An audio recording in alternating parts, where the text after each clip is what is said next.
Hello, guys, and welcome back to the Rudy G Bets Inside the Lines podcast. We're back for another week of college football and the NFL. Today, just a two-man show. Myself and David. Ryan, as we said on last week's show, was traveling back from Vegas.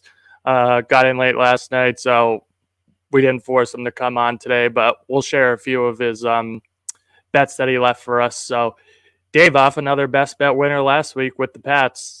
How you feeling? Good, yeah. I'm at least seeing the best bets well. Otherwise, it was an up and down week. I know I was texting you about the end of that Notre Dame Ohio State game.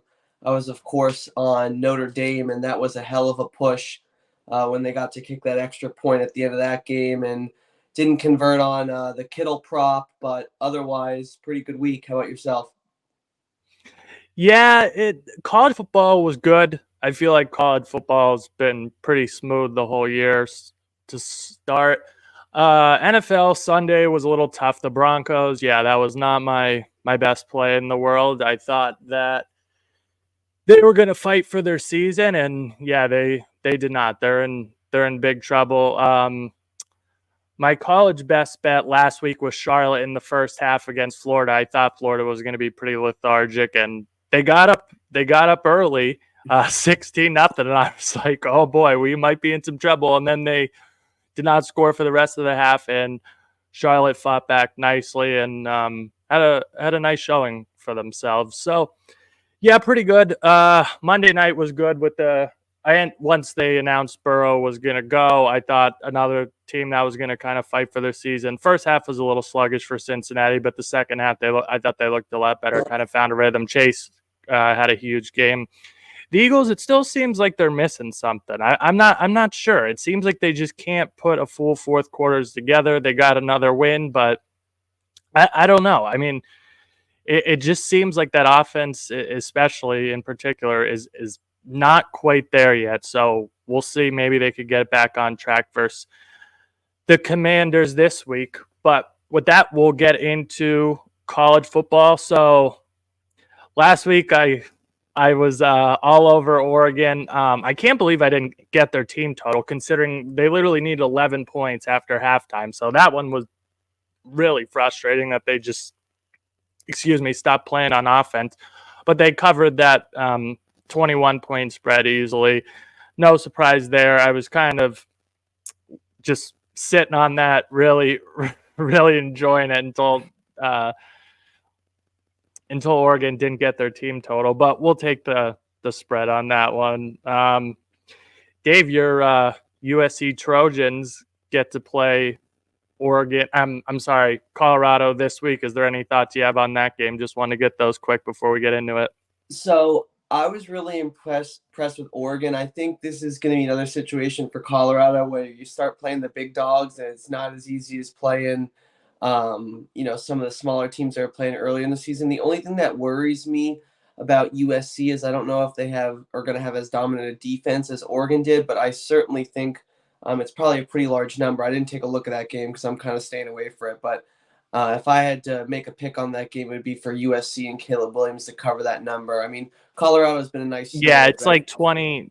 It's basically the same as Oregon. I think it's like 21.5, maybe like a point higher, half point higher, because Colorado is at home this time. But the depth of these bigger programs, like you're starting to see it come through where, one or two players for Colorado just can't go out there and will it. So I'll be excited to watch that game. Another one I'm looking at in college, I listened on the radio to pretty much that whole Clemson-Florida State game, and it seemed like Clemson was going to have a huge upset there, but they couldn't pull it out in the end. They actually have 2 losses now this year, but it's to Florida State and Duke, 2 pretty good teams.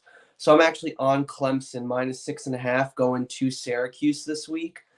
Syracuse is undefeated, but they've played 4 pretty meaningless teams: Colgate, Western Michigan, Purdue, and Army. And they were kind of fighting with Army last week for a lot of the games. So they haven't beat Clemson since 2017. So I like Clemson to bounce back and cover a touchdown spread against Syracuse this weekend. yeah, so I'll start out with the USC and Colorado game. I haven't played anything yet. I'm waiting to see if maybe USC's team total comes down slightly. I think it was like 48 or 47 and a half, 48 and a half, somewhere in that ballpark. USC is averaging 55 points a game, and Colorado's defense is pathetic. The only thing keeping me off the spread right now is USC's defense is definitely not what Oregon's is, and also Colorado is at home, and they did just get embarrassed in front of a huge audience. So I think Colorado could have at least some success, definitely more than they did last week. Not that that's saying a whole hell of a lot, but it might put me on USC's team total, like I said, for the fact that they actually have to play at least until the third quarter if Colorado puts up some points, because that's what kind of killed me last week with Oregon not having to play a full four-quarter game. They really only had to play two. So Yeah. if anything, I might jump in on USC team total, kind of monitoring that one. But like I said, it would be USC or pass on spread and team total. I'm not interested in Colorado this week at all. And I actually have a play on Syracuse this week against Dave's play on Clemson. I think there's just a lot of problems with Clemson right now. And they played a good game. They honestly probably should have won that game. But now they lost their second game of the season. Their chances at the ACC championship are done. Their chances at the playoff are done. All of their season goals, I'm sure they set before the season, are done. So how do they get off the mat with that? Also, Dabo, some of what went on there on offense, like when they had third or fourth and a half a yard, they threw a bubble screen to a receiver, got blown up, missed field goals. It was Clemson did everything in their power to not win that football game last week. So while like Dave pointed, Syracuse hasn't beat anyone overly impressive. Clemson only did beat them by 6 points last year. So I wonder how Clemson rebounds here after knowing their season is pretty much in the can now. And Syracuse maybe pounces on a team that plays a less than spirited effort. So I'm willing to take my chances with Syracuse here at home. 12 o'clock start.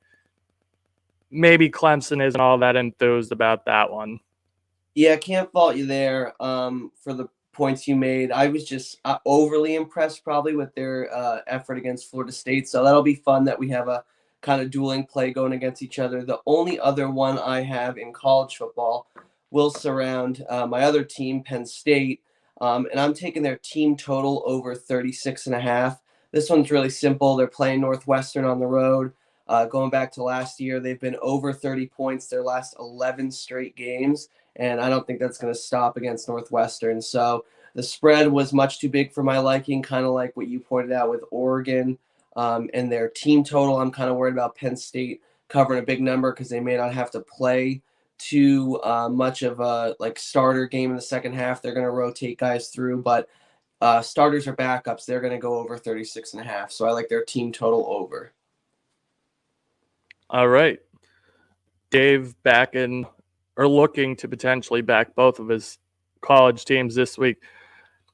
Another one that I wanted to jump in with, and for those of you guys that have been listening since the beginning of this season, I haven't been on LSU as much as maybe I have in past years. And I think I said maybe going into the season that I like their chances to have a good season and even top what they did last year. I like them here straight up. Anything under a field goal, I see it's about 2.5 across the board. I actually took the money line minus 128 here at Ole Miss.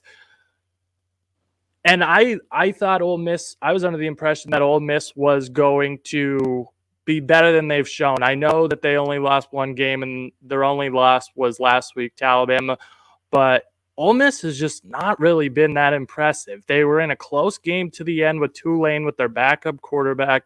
Georgia Tech kind of gave them a scare. They only put up 10 points versus Alabama. I know Alabama has a good defense and all, but they can't run the football. I'm not sure what to make of Ole Miss. And you telling me LSU who in my opinion has a way better roster top to bottom than Ole Miss. And I think in college football, a lot of it comes down to the quarterback position and what you have around him. And I think that's firmly on the LSU side here. So if you're telling me I'm getting LSU under a field goal, especially after last week when Arkansas gave them a game, I don't read into that too much because the last 4 meetings have all been decided by, ironically, a field goal. That used to be a huge matchup back in the day for both teams as they play for the Boot Trophy, as they still do, the winner of that game. But LSU has really evolved a lot in the last 25-ish years or so, and Arkansas not so much. Yeah.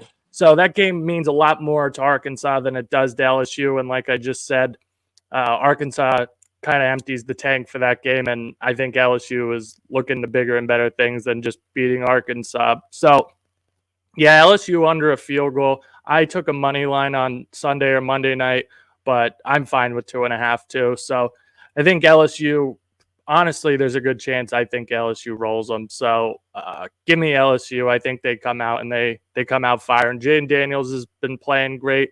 Malik Neighbors has been going off, and I just don't think Ole Miss has the offense to keep up. So yeah, I like what you said there about the quarterbacks too, because I was watching that Alabama Ole Miss game, and Ole Miss was in that game the whole time, and you're like waiting for this quarterback to give you a drive for Ole Miss, and he just couldn't muster anything. So give me Jaden Daniels and his experience in college football over. I didn't even really catch the name of that Ole Miss quarterback, but I know Jackson Dart. yeah, from just watching the game. He was actually going to be USC starter before Caleb Williams transferred, and then that pushed him to Ole Miss. There you go. Yeah, but like I said, in that Alabama game, like that wasn't a barn burner in terms of points scored, and they had every opportunity in the second half. You just couldn't give them a drive. So I like what you said about the quarterbacks there. Yeah, and that's how I feel it is a lot of the times in college football. You're only as good as your quarterback, and I just think the quarterback is a pretty big advantage on the LSU side. So one pick that Ryan gave out, if you guys have been paying attention, is Ryan's little read the line segment that he's actually a perfect 3-0 on. And he has one this week for you guys. And that's Duke plus 5.5 or plus 6. I'm seeing 6 on Caesars right now, 6 on MGM, and 6 on Bet Rivers, and there's 5.5 elsewhere. So I'm assuming he's good with either. And he didn't give any analysis. He just texted me these like not that long ago. But I actually have a play on Duke with the points. So I'll kind of speak for the both of us real quick. Notre Dame, they had a really good effort. They probably should have won that game last week against Ohio State. And I guess it depends on what school of thought you come from. Is Notre Dame's season done? I technically think it probably is. I have a hard time with all the competitive teams, all teams that haven't lost yet. So we'll see. But Duke has actually been really good this year. This defense is real good. And quarterback Riley Leonard's really making a name for himself this year quietly. I know they kind of just blew out Clemson in week 1, which was, I think, a good building block and stepping stone for this program. And now Duke, after coming so close to beating Ohio State, a big game for them, and now they have to play Duke, and Duke is quietly flying under the radar. I think Duke actually could catch Notre Dame here and win this game outright. So Ryan and I are going with Duke. And then I'll just give you 2 more real quick. Iowa minus 12 against Michigan State. I mean, the Michigan State program is a complete and utter shambles. Mel Tucker officially got fired. I'm seeing things that kids are going to start heading for the transfer portal and opting out and stuff like that now that they could still claim a year of eligibility if they get out of there before, I think, 4 games of eligibility, something like that. But yeah, Michigan State's a dumpster fire. So I think Iowa absolutely rolls them. Iowa minus 12. I don't even think Michigan State's going to score 12 points. So, and another one, last one I have is Stanford plus 27.5 at home against Oregon. I know everyone's going to love Oregon this week because everyone got to see what they did last week. But this is just like a classic, they get in, get out type of game. I know Stanford's not very good. They only have 1 win on the season. But 4 touchdowns on the road. Oregon gets a bye. Then they have to play Washington, which sets up for a huge matchup. I don't think Oregon's going to give 100% here. And 4 touchdowns, there's always backdoor, even if Oregon does come out flying. So, yeah, I'm just going to play on Stanford here. I'm not expecting Oregon to really go too crazy this week after, emptying the tank last week, so to speak, in the first half, I should say, versus Colorado. And, they had the duck out there mocking Dion and the fans and Dan Lanning getting all fired up and stuff. I really don't think they're going to have that type of energy against 1-3 Stanford as 4 touchdown favorites. So I'm just foreseeing Oregon to kind of go through the motions here, get in, get out healthy, go into the bye, and which should set up a really good game in 2 weeks against Oregon. I'll be excited for that one. Yeah, I like what you're saying there. I agree. Their probably just main focus is staying healthy, but that sort of does happen. Like you see a national stage game like this, and again, there are still going to be people that believe Colorado is like better than the effort they put forward, so that's going to inflate their feelings on Oregon. And like you said, I mean, 4 touchdowns is 4 touchdowns against a Division I opponent, and that's a conference opponent as well, so they probably know their tendencies. I know Colorado was too, but Colorado is relatively new to the Pac-12 or Pac-10 or whatever you used to call it, so I like that play. Yeah. So we'll get into our primetime games, and I feel like the last 2 weeks we haven't had a ton of opinions. Last week we Joe Burrow was, I said, up in the air, wait to make your decision till then, and we saw what happened in the other games. But this week, tomorrow night, Thursday night, we have the Lions 1.5, 2-point favorites, 1-point favorites. The Lions really all over the place. We'll just call this Lions small road chalk at Green Bay. I'll start this one out. I actually like Green Bay to win this game as, slightly over a pick 'em underdog. I like what Green Bay's doing. They had a really nice comeback last week against the Saints. They should have won against Atlanta. They blew a huge game or blew a huge lead. Then they came back down. I think it was 17-0. They were down last week to New Orleans. So I think that should give this team some confidence. Jordan Love's been pretty good. 95 quarterback rating, 7 touchdowns, 1 interception. So I think Green Bay's feeding off of that. Also this week, they should have Aaron Jones and Christian Watson making his debut. So I know Bakhtiari isn't going to play, but like we talked about last week with the Lions, they have a lot of injuries on their offensive line, on their defense. I'm not willing to trust a team that historically has not fared well against Green Bay in this type of spot. The Lions also ended Green Bay's season last year. So I think Green Bay plays a spirited effort. So in a game where it's essentially pick the winner, I think I'm going to go with the Packers here and also tease them as long as they stay at that underdog range. I think they're good in a 6-point teaser, getting them over a touchdown. I already paired them with someone else, maybe the Eagles. But how about you, Dave? Yeah, I was going to make this my best bet. I'm going to speak along the same lines as you. If I knew that Watson, Jones, and Jair Alexander, who didn't play last week for the Packers, if I knew they were all in, Green Bay money line would have been my best bet. I was really toying with that this week, but because of injuries, just decided to pick another game that you'll hear about. But I like Green Bay as home dogs, sort of in like a pick 'em, like you're saying, but you can get them plus money on the money line. So I really like that play, and it'll be another prove it spot for the Lions. I know they came through for people who backed him against Kansas City opening night, but besides that, they haven't really looked overly impressive. I mean, I don't take much stock out of what they did to Desmond Ritter, even though the Falcons are my dog of the week. That was a dud pick last week, but I like the Packers as well. So I would have taken them, like I said, very confidently if I knew those 3 were definitely going to be in, and they're probably going to be in. So all the reason to like the Packers. Yeah, like I said, I think Green Bay will improv their comeback win. That should give them a boost. And playing the team that ended your playoff hopes last year, ended your season, should also, I think, point things in the right direction for Green Bay, even though, like I said, Bakhtiari isn't suiting up. But the Lions have their fair share of injuries as well.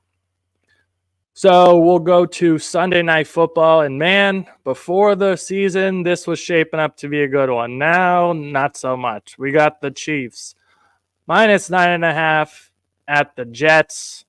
I don't know if I mentioned the total in the last game, but this one's like 42-ish. Honestly,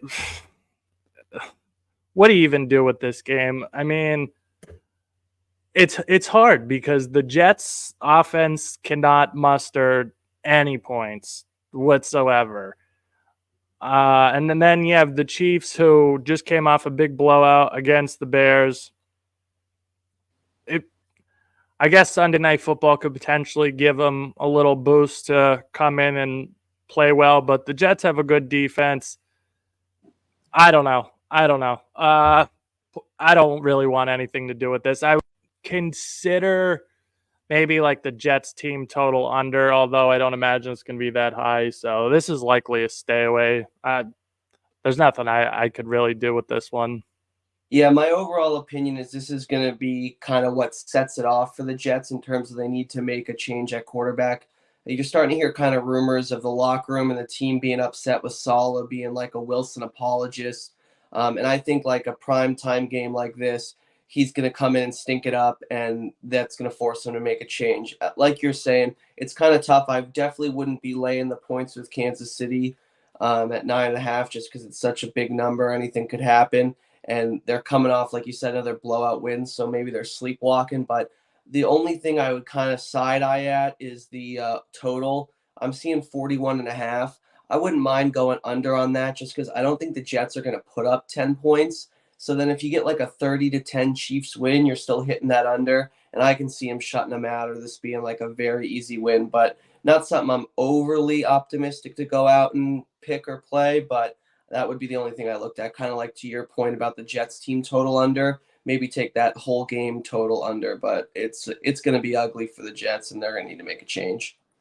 Yeah, I don't see there's any way that the Jets win the game. So we'll see. It'll be interesting. I think the Vikings are probably going to beat my Panthers this week, but somehow if the Panthers pull one out of their ass, I wonder if the Kirk Cousins to the Jets rumblings start getting a little louder. So Yeah. it'll be interesting to monitor. But right now, yeah, even though the number might be a little bit inflated just because of how good the Jets defense is, you saw what happened when they played Dallas. They were only able to hang around for so long. And Zach Wilson just is not like a starting NFL quarterback. He just makes too many mistakes, and your defense is on the field for too long because your offense can't move the ball. And yeah, nothing for me. And then Monday night, not that the game is great, but I actually think we might see a decent game here. I think there's going to be some points. I kind of lean to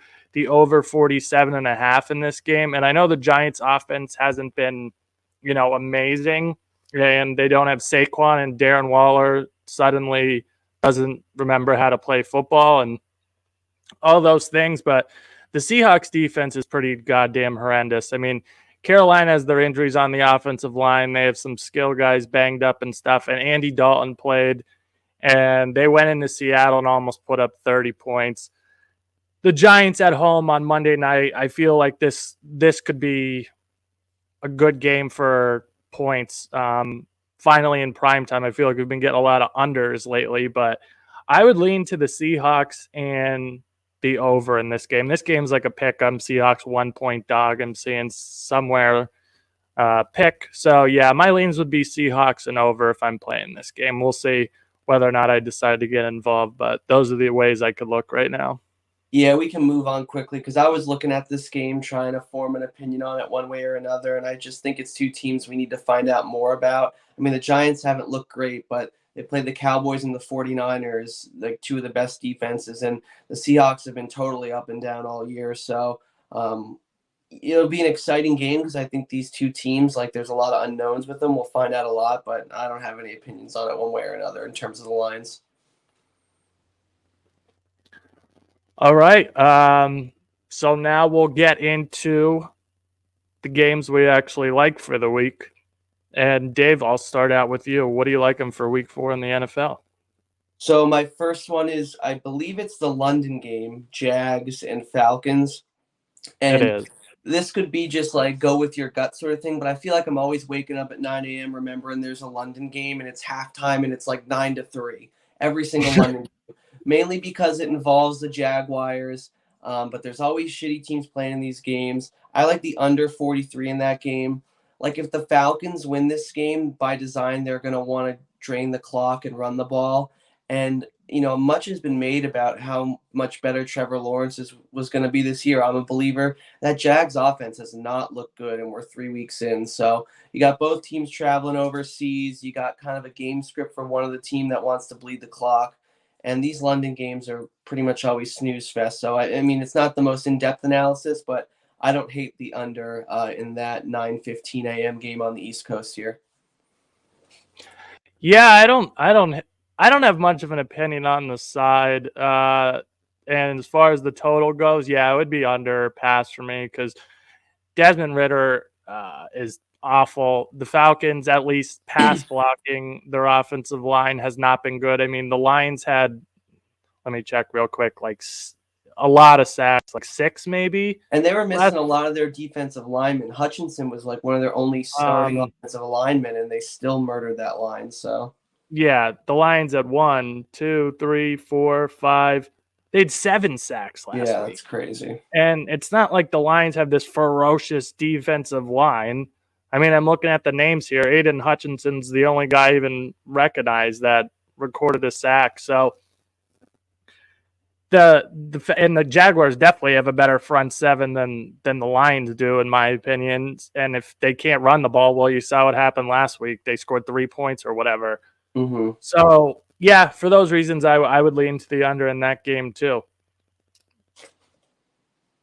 So another one, and this one is probably going to ruffle some feathers, but I like the Bills -2.5 here again at home against the Dolphins. I know last week I went against the Dolphins in my best bet with the Broncos, and I got egg all over my face. It's fine. It is what it is. You're going to make some bad picks if you bet every week of the NFL season. It's just bound to happen. So but I like the Bills here in this situation, under a field goal if you take a money line, whatever you want to do. But up to 3 points, I think I would be comfortable playing the Bills here.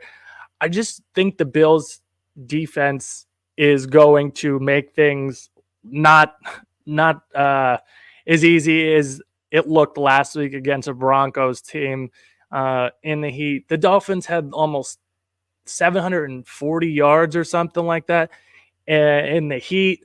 That's a lot of plays. It's a lot of running around. That's a lot going on, and they had virtually no resistance whatsoever.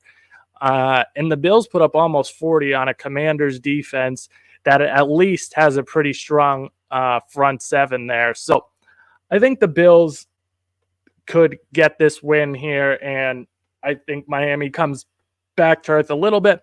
Also, I think scoring 70 points, like that's the absolute best you could look. There's no ifs, ands, or buts about it. I don't really want to take a team after they look their absolute best because basically every team, you're not as good as look on your best day, which I could almost guarantee you that's going to be Miami's best day. And you're not as bad as you look on your worst day. So you're more likely somewhere in the middle. And coming off that, I think Buffalo is the right side here. So I am going to play the Bills, in which I think they have the better defense, and the Bills continue to build off of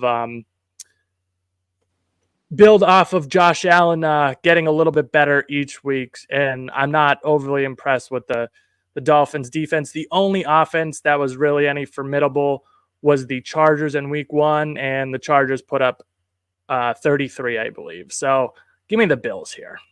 Yeah, this will be interesting because we're against each other in that Clemson game, and I'll be quick, but we'll be against each other on this one. I had Dolphins +2.5 written down on my card for the NFL. I kind of have just differing viewpoints on that. We've seen the Bills lose that weird game to the Jets, and then they beat the Raiders and the Commanders. So, I mean, yeah, they're now 2-1, but The Raiders and Commanders wins don't impress me. And I think because the Bills have won in such a manner against those teams, like you're getting a Dolphins team that just scored 70 points and now they're getting 2.5 against a division rival on the road, albeit. And the last time we saw the Bills and Dolphins play, Skylar Thompson almost upset the Bills on the road in the playoffs. So Tua's been playing great. I know that, you can make the argument that the Dolphins haven't played the stiffest competition yet, but they've undoubtedly looked like the best offense in the NFL. So for those reasons, we're going to be against each other on this one, but that's what makes it interesting, like the Clemson game. So we'll just have to see. Yeah, we'll have to see what happens. This week, I mean, honestly, it was tough.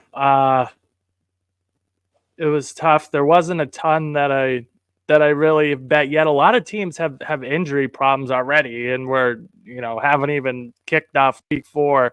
So there's some injury things that are kind of keeping me off of it, at least for now. But one game that I was looking at, I don't think I've given out a total yet per se on just for the NFL season. I don't think I've bet one either, to be honest with you, but I like the under 41 in Tampa and the Saints. If you look, so no Derek Carr in all likelihood, or maybe he's officially ruled out. He's No, I not think going to play. Yeah. So that means we got, I think, Jameis Winston coming in there to face his old Bucs squad. And I don't love that, obviously. And then you look at how well the Saints and Dennis Allen's defense have done against Tampa Bay on the flip side. I feel like every time they played Brady, the Bucs offense would just forget what they're doing and get stifled. I remember, I don't think it was 2 years ago. I want to say it was a night game, Sunday or Monday night. The Saints won like 9-0 or something. It was one of the worst football games I've ever seen in my entire life. But I feel like these games are always so low scoring, and with no Carr and Saints defense that historically in the Dennis Allen era has had the Bucs number. I even think at 40 is way too high, 38's too high. I could see this game being atrocious. If you're not a fan of these teams, this is the game you want to watch. So in a week that's kind of difficult, that's one I like, and I think that one's going to make my card here while it's still at least 40. So Bucs Saints under. Yeah, I can tell you the Saints defense is good because I have them in fantasy, and I picked them up for just the first week matchup thinking like, oh, I'll have to drop them, but I've had them ever since. They've been a pretty tough bunch, and like you're saying, now you don't have Tom Brady, you have Baker Mayfield, you have the Saints backup quarterback coming in, so I like that. I'm with you. I was kind of looking at these games. There's some big numbers like that Arizona San Francisco game, even the Dallas game. I don't know what to make of after their stinkers. So the only other sort of regular play before we get into our dogs and best bets I had was, and you guys kind of gave me confidence. I was staying away from my Steelers the past 2 weeks, but I kind of talked about this on the preseason show. I had them over their win total at 8.5, and it's because of their schedule. Like I went through a bunch of the games that like these are games that the Steelers just should win. No matter how the offenses look, the defense has looked incredible, especially the line. And I don't see, I mean, CJ Stroud's look good, but I don't see a rookie quarterback coming in and kind of tearing up this defense. And they only have to cover a field goal on the road. I'm seeing 2.5. So I'm confident. I mean, I won't be confident in the big games this year because I just don't know how far this offense can take them. But I'm confident that the Steelers defense will be able to figure out the Texans here. And that line and both those edge rushers are just going to give Stroud issues. So I'm confident now. I was staying away from the Steelers for a long time, but I like them this week, minus 2.5. All right, Dave, going with the Steelers. I wish I could make a case for the Panthers, but one, I'm banned, and two, I really can't. I can't make a case for them, and I won't. Wait, quick question. Did you end up you didn't take them when you found out Young was out, right? Or did you still end up rolling with them? No, I still had them just because I figured Andy Dalton was probably an upgrade at this point in the season, and that kind of did look like the case. at least the play calling was better, whether you want to say that's Andy Dalton or not. He was probably just But giving him better checks. Like he probably, being a veteran guy, well, he could they probably were get a lot taking deep of shots down the field. They connected on a bomb to DJ Chark, and Thielen had 150 yards. I mean, Yeah. DJ Chark had 90 in a touchdown. Thielen had 148 or something in a touchdown. So at least the play calling was more aggressive, but I don't know. But yeah, I won't be on the Panthers, not just because of the suspension, You but could take them next week, but not this week. yeah, I don't even know. Oh no, they play the Lions at Detroit. Probably not next week either, to be honest with you. But yeah, we'll get into our dog of the week segment. I don't think I have really anything else to share, at least for the time being. Like I said, it seems like there's a lot of injuries this year. So Yeah, it's my been advice would bad. be follow me on Twitter and on Action Network. Follow our podcast on Action Network, and maybe we'll add some more NFL and stuff on as the week goes. But right now, not a ton in the NFL. But my dog of the week, Dave just touched on it, and I'm sorry, Dave, but I'm taking the Texans against the Steelers.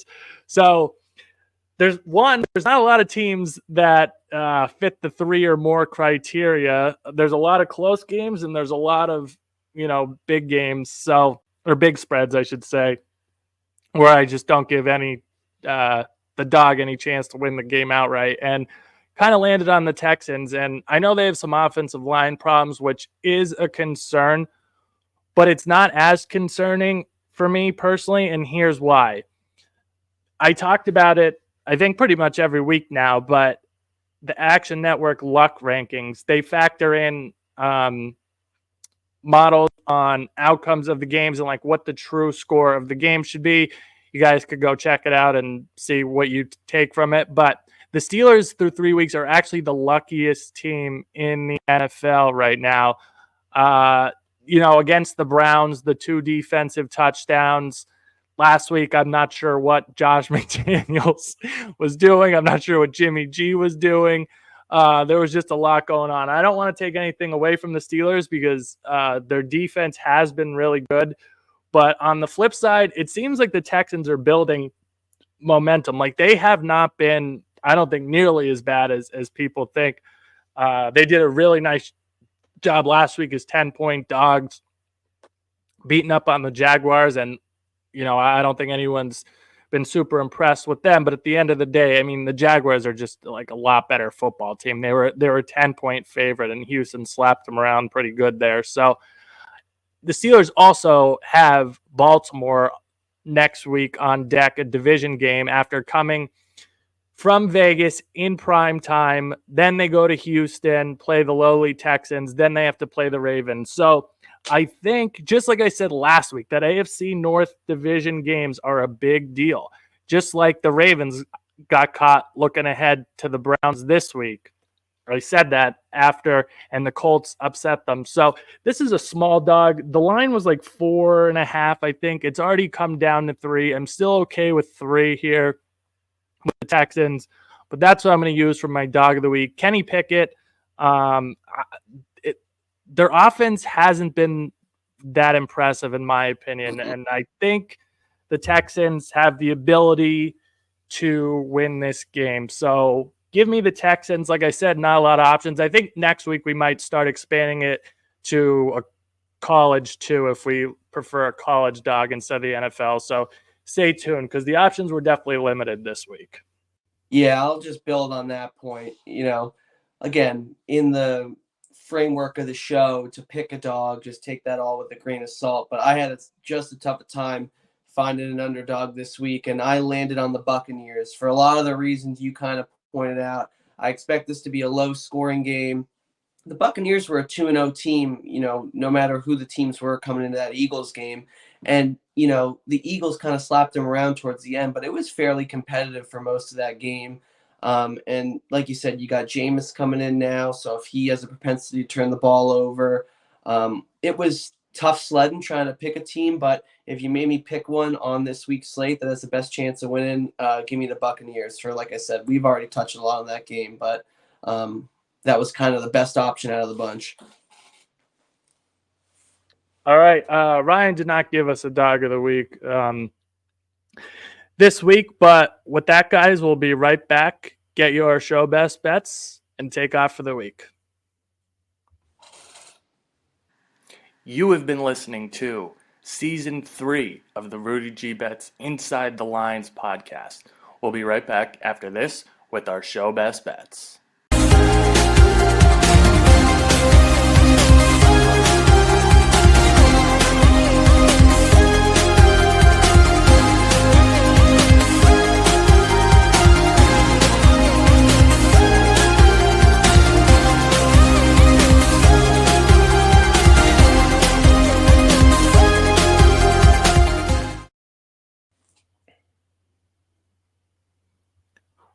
All right, guys, and we are back with our show best bets.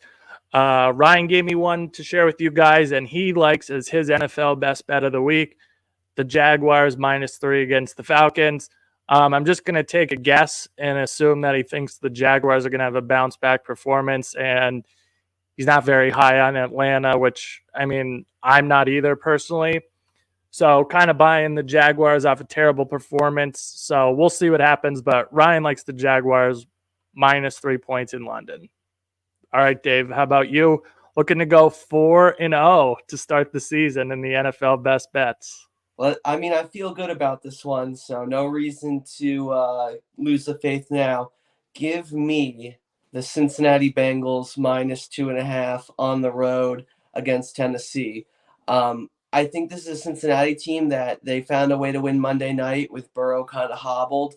It looks like he's going to play again. Certainly, I wouldn't be picking this if I didn't think he was going to play. I'm not worried about Tennessee's pass rush, and they're a pass funnel defense. So Tennessee does really well defending the run, but they are atrocious defending the pass. I mean, you saw even on little slant routes Monday night, I think Chase went for like 11 for one something. He didn't score a touchdown, but I expect, 150-ish? I have him yeah, on my fantasy team. He got me a lot, yeah.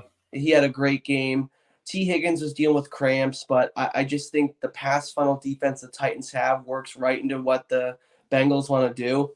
And if you're the Bengals, this is the same situation as Monday night. This is a must-win game to kind of stay in it in the division. I know we're on the opposite side of the Steelers game, but if you think the Steelers are going to win, you know, they're going to go to 3-1. You got the Browns and Ravens playing each other, so one of those teams is going to get a win. The Bengals need to keep pace here after an 0-2 start. Ryan Tannehill's looked awful. Even Derrick Henry hasn't looked that great this season. I saw he hasn't broken. I don't know if that's accurate or not, but I saw he hasn't broken one tackle this year, which is like insane. If he's not going to do that, yeah, that's his game. I mean, that's everything. And we see running backs when they get to around this age, especially with the mileage that Henry has, like you don't gradually fall off, you just fall off. I'm not calling for that, but I'm just saying the Titans have looked terrible this year. I know that the Bengals are still working through some things offensively, but again, this matchup plays into what they want to do, even if it is get the ball out of Burrow's hands quickly. So you only have to cover a field goal on the road, and the Titans look terrible. Give me the Bengals -2.5. All right, Dave, going with the Bengals to improve on what they did kind of in the second half there. Yeah, I thought they looked good. So, I mean, obviously, I always root for the Bengals when I can, if I'm not betting against them. So, hopefully, you're right. And I'd like to see, obviously, my man Joe Burrow get healthy and that team string some wins together and make things interesting. So, my NFL best bet will be the Dallas Cowboys -6.5 at home against the New England Patriots.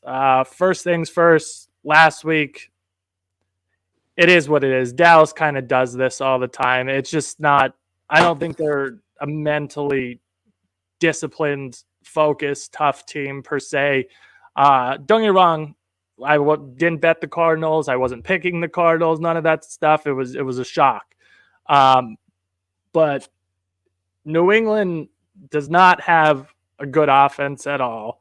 I don't trust Mac Jones, and I don't think their defense, kind of like what you saw with the Jets at Dallas, their defense is not going to be able to keep them in this game long enough when Mac Jones and that offense of, you know, really no talent whatsoever keeps punting the ball away or turning the ball over. So I think this is a good spot for Dallas to get back on the horse here and winning by a touchdown at home after just getting kind of embarrassed, really losing to the Cardinals as 13-point favorites.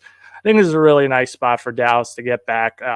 Having week 1 against the Giants, and they came through for me. So I'm going to trust them again here against New England. I kind of see something similar to, like I said, when they played the Jets. Now, Mac Jones is obviously not Zach Wilson. I don't think he's going to have 58 turnovers, but eventually I think Dallas is going to pull away in this game and probably win this game by two scores, something like that. So give me the Dallas Cowboys as my NFL best bet.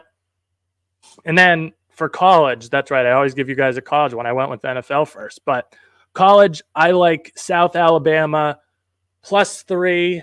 Also, I like them on the money line to win the game outright. But as long as it's 3, I would take the 3. But like I said, I do think they're going to win this game outright. They're playing James Madison, undefeated James Madison. And the line opened, I think, 4.5, got bet down to 3, but I still like it because you're still getting the field goal protection. South Alabama, you might be looking, they lost last week as big playing Central Michigan. I think they were like pretty big favorites, and they just completely fell flat. In week 1, it was on this team against Tulane, as I think they were about a touchdown underdogs. They didn't get it done. But 2 weeks ago, they played Oklahoma State at Oklahoma State, and they thumped Oklahoma State as touchdown dogs there. So this team could do it.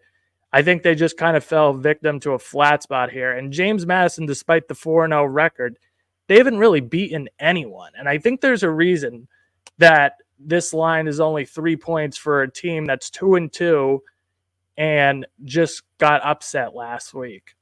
I like I like South Alabama a lot this year. They came through in their toughest test against Oklahoma State on the road and passed with flying colors. I think they do it again here and they get the outright win and end James Madison's undefeated season. So give me South Alabama and give me the Dallas Cowboys. Yeah, I like the Cowboys pick. I think that certainly last week the Cardinals did not have their full attention, and when that happens on the road, you come home. Like, the Patriots are going to have their full attention. And I mean, I know the Patriots were my best bet last week, but I didn't have to expect them to squeak by like they did against the Jets, albeit on the road. So I like that one a lot. I can't speak too much on South Alabama, James Madison. That's digging a little deep for me, but if you're saying it, I trust you. Yeah, college best bets have been real good. NFL kind of back and forth, I think. But college has been good.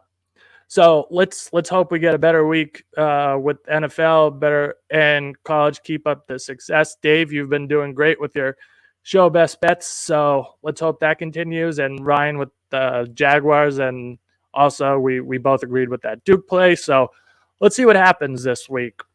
But Dave, closing remarks, anything you got?